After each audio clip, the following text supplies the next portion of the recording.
American investor mark Cuban বলেছেন তার কাছে যদি এমন দুজন ব্যক্তি আসেন যাদের মধ্যে একজন এমবিএ ডিগ্রি পাওয়া আর অন্যজন রিওয়ার্ক বইটি পড়েছে, তাহলে তিনি দুজনের মধ্যে দ্বিতীয় ব্যক্তিটিকেই ইনভেস্টমেন্ট দেবেন যে কিনা রিওয়ার্ক বইটি পড়েছে। এতটাই অ্যামেজিং বই এটি। চলুন বিজনেস নিয়ে এই বইটিতে আসলে কি লেখা রয়েছে সেটি জানা যাক। বইটিতে রয়েছে ব্যবসার 4টি মূলনীতি বা 4 প্রিন্সিপালস অফ বিজনেস, যেগুলো জানলে আপনি বুঝতে পারবেন কিভাবে কোনো প্রকার সার্টিফিকেট, ডিগ্রি, শুটবুট অথবা লাক্সারি অফিস রুম ছাড়াই বিজনেস শুরু করা সম্ভব। শুধুমাত্র ব্যবসা বললেই ভুল হবে, এই প্রিন্সিপালগুলো ফলো করলে আপনি বিজনেস এম্পায়ার তৈরি করতে পারবেন, যেভাবে বইটির লেখক জেসন ফ্রিড নিজেই তার বিলিয়ন ডলারের বিজনেস মডেল বেস ক্যাম্প তৈরি করেছিলেন। বেস ক্যাম্প হলো মূলত একটি প্রজেক্ট ম্যানেজমেন্ট টুল, যেটা পৃথিবীর 3.3 মিলিয়ন কোম্পানি তাদের প্রজেক্টের জন্য ব্যবহার করে। এত বড় বিজনেসের জন্য বেস ক্যাম্পের কিন্তু অনেক বড় অফিস বা হাজার হাজার কর্মীর প্রয়োজন হয়নি। বিজনেসটি শুরু করেছিলেন মাত্র 3 জন ব্যক্তি মিলে, আর এখন 60 জন কর্মী দিয়েই তাদের এত বড় বিজনেস সফলভাবে চালিয়ে যাচ্ছেন। তো চলুন জেনে নেই বিজনেসের সেই 4টি প্রিন্সিপালস যেটা জেসন ফ্রিড নিজে তার বেস ক্যাম্প তৈরি করার জন্য ব্যবহার করেছিলেন, এবং রিওয়ার্ড বইটিতে ঠিক এগুলোই তিনি লিখেছেন। Principal number 1, scratch your own itch. Bill Bowman, যিনি ছিলেন American track and field coach, তিনি তার ট্রেনি অ্যাথলেটদের জন্য হালকা এবং টেকসই জুতো খুঁজছিলেন যেটা পরে তাদের দৌড়ানোর জন্য খুব বেশি সুবিধা হবে। কিন্তু এইরকম কোয়ালিটির জুতা মার্কেটে তিনি খুঁজে পাচ্ছিলেন না। কোনো জুতা কোম্পানি লাইট ওয়েট এবং রানিং শু তৈরি করতো না সেই সময়। এর জন্য তিনি নিজেই সেই সময় রাবার এবং ওয়েফল আয়রন দিয়ে জুতার একটি ডিজাইন তৈরি করেন এবং কারখানা থেকে সেটি পরবর্তীতে জুতা আকারে আনলেন। তারপর সেই জুতা তিনি তার অ্যাথলেটদের দিলেন এবং তাদের পারফরমেন্স পরবর্তীতে এতটাই ভালো হয়েছিল যে তাদের ইতিহাসে এত ভালো পারফরমেন্স আগে কখনো তাদের হয়নি। এরপর সেই জুতাগুলো শুধুমাত্র অ্যাথলেটরাই পরতেছিল না, সাধারণ মানুষদের মধ্যেও না এই জুতাটার অনেক জনপ্রিয়তা পেয়ে যায়। আর এরপরই ধীরে ধীরে ওই জুতার অনেক বড় একটি কোম্পানি তৈরি হয়, আর যেটিকে এখন আমরা নাইকি নামে চিনি। ঠিক একইভাবে এলিসা ওটিস, যিনি সিঁড়ি চড়তে পারতেন না, আর সিঁড়ি চড়তে পারবে না বলে অনেক কাজ তিনি করতে পারবেন না এই ভেবে তিনি নিজেই পরবর্তীতে লিফটই আবিষ্কার করে ফেলেন। যাই হোক, সেই আবিষ্কারের পর থেকে এখন লিফট আমাদের নিত্যদিনের সঙ্গী হয়ে গিয়েছে। যাই হোক, এই দুটি এক্সাম্পল আপনাদেরকে আমি কেন দিলাম এটি আপনাদের একটু পরে বলছি। তার আগে আপনাদের এটি জানা দরকার, লেখক জেসন ফ্রিড তার বেস ক্যাম্প কোম্পানির আগে একটি কোম্পানি ছিল, আর ওই কোম্পানিটাই তার মেইন কোম্পানি ছিল, যেটির নাম ছিল 37 সিগন্যাল, এবং এই কোম্পানিটির কাজ ছিল অন্য কোম্পানির জন্য ওয়েবসাইট তৈরি করে দেয়া। সেই সময় তার এই কোম্পানিটি এত ভালো চলছিল যে প্রচুর পরিমাণ কোম্পানি না তাদের ওয়েবসাইট তৈরি করার জন্য এই কোম্পানির কাছে আসতে থাকে। আর এরপরই ঘটে এই কোম্পানির একটি প্রবলেম, যেটি হলো তাদের কমিউনিকেশনের প্রবলেম হয়, কারণ হাজারো কোম্পানি তাদের কাছে আসতে থাকে এবং হাজারো কোম্পানি প্রতিনিয়ত তাদের সাথে কমিউনিকেশন করতে চায়, যেটি তাদের পক্ষে সম্ভব ছিল না। আর এই প্রবলেমটিতে পড়ে জেসন ফ্রিড একটি সফটওয়্যার আবিষ্কার করে ফেলেন, যেই সফটওয়্যারটির কাজ ছিল প্রতিটি কোম্পানির সাথে তাদের প্রজেক্ট রিলেটেড সকল কাজ, সকল কিছু ম্যানেজ করা। আর পরবর্তীতে তার এই সফটওয়্যারটি মানুষ এতটা পছন্দ করা শুরু করে, মানে অন্যান্য কোম্পানিও তাদের কোম্পানি ম্যানেজমেন্টের জন্য এত বেশি পছন্দ করা শুরু করে দেয় যে জেসন ফ্রিড তার 37 সিগন্যাল এই কোম্পানি বন্ধ করে দিয়ে তিনি শুধুমাত্র ওই সফটওয়্যারটা সেল করার কোম্পানি তৈরি করে ফেলেন, যে কোম্পানির নাম দেন বেস ক্যাম্প। আর শুরুতেই আপনাদেরকে একটি কথা বলেছিলাম, 3.3 মিলিয়ন মানুষ এই সফটওয়্যারটা এখন পর্যন্ত ইউজ করছে সব সময়, এবং এই কোম্পানি থেকেই mister Jason ফ্রিড million million dollar income করছেন। যাই হোক, এই 3টি গল্পের মধ্যে না একটা কমন জিনিস রয়েছে, সেটা কি জানেন? সেটা হলো এই 3 ব্যক্তিরই না নিজের লাইফের একটা ইচ বা প্রবলেম হচ্ছিল, যেটা সলভ করতে গিয়ে তারা কোনো প্রোডাক্ট বা আইডিয়া তৈরি করে ফেলেছিল, আর সেই প্রোডাক্টটি পরবর্তীতে তাদের জন্য মিলিয়ন এবং বিলিয়ন ডলার বিজনেসে পরিণত হয়। এখন আপনার ক্ষেত্রেও আপনি একটু ভেবে দেখুন তো, আপনার লাইফে এমন কোনো প্রবলেম রয়েছে কিনা, আর কিভাবে আপনি সেই প্রবলেম বা সেই সার্ভিসটি দ্বারা সহজেই ওই প্রবলেমকে সলভ করতে পারেন। তাহলে ওই প্রোডাক্ট বা সার্ভিসটি হতে পারে লাভজনক ব্যবসার বেস্ট আইডিয়া আপনার জন্য।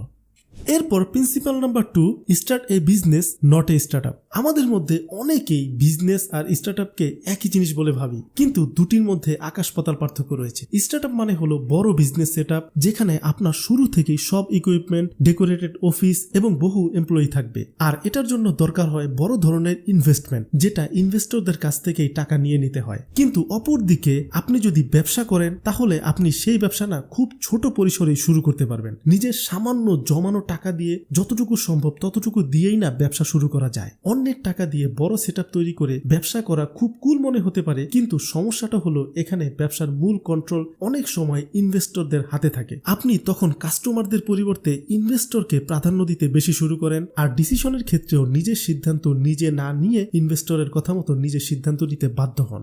আর এটা হলো একটি মেন্টাল প্রেসার। এজন্যই জেসন ফ্রিড বলেছেন, স্টার্টআপ বাদ দিয়ে স্মল বিজনেস করো, যতটুকু সম্ভব নিজের ক্যাপিটাল জোগাড় করো। শুরুতে 1 লাখ মানুষের কাছে প্রোডাক্ট বিক্রি করার কথা ভাবতেও যেও না। প্রথমে 10 জন কাস্টমার দিয়ে শুরু করো, এরপর ধীরে ধীরে ব্যবসা বড় করো, প্রোডাক্টের কোয়ালিটি আপডেট করো। কাস্টমার এমনিতেই 10 থেকে 100 থেকে 1 লাখ হয়ে যাবে।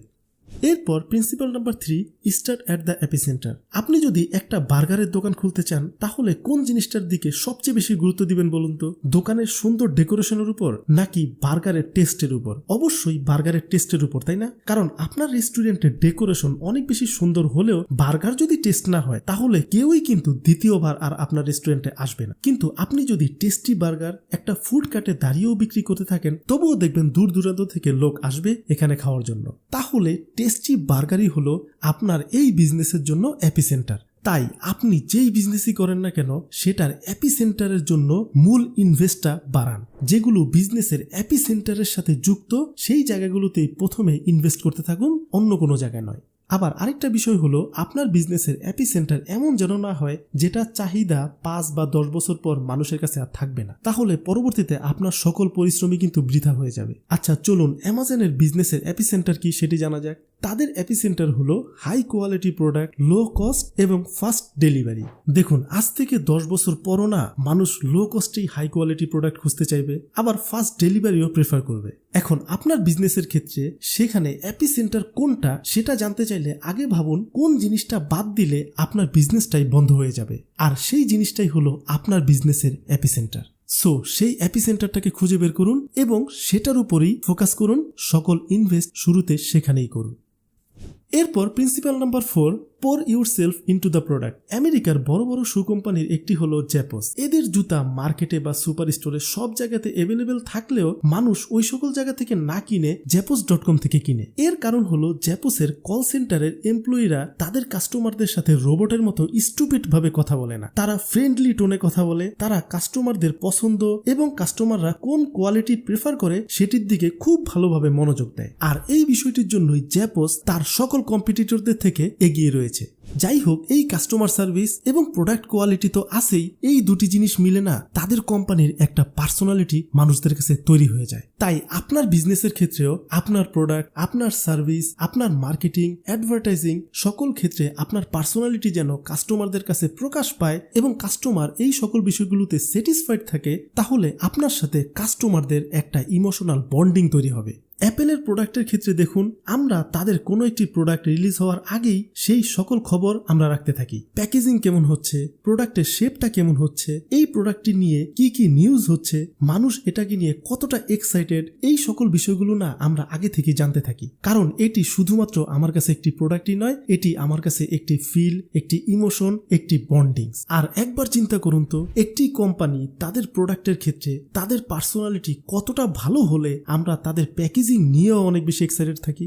সো এই পয়েন্টটিতে এটিই বোঝানো হচ্ছে কোম্পানি, প্রোডাক্ট, সার্ভিসের কোয়ালিটি এতটাই স্ট্রং করতে হবে যেন মানুষ নিজেই কোম্পানির সাথে রিলেশন বিল্ড আপ করে নেয়।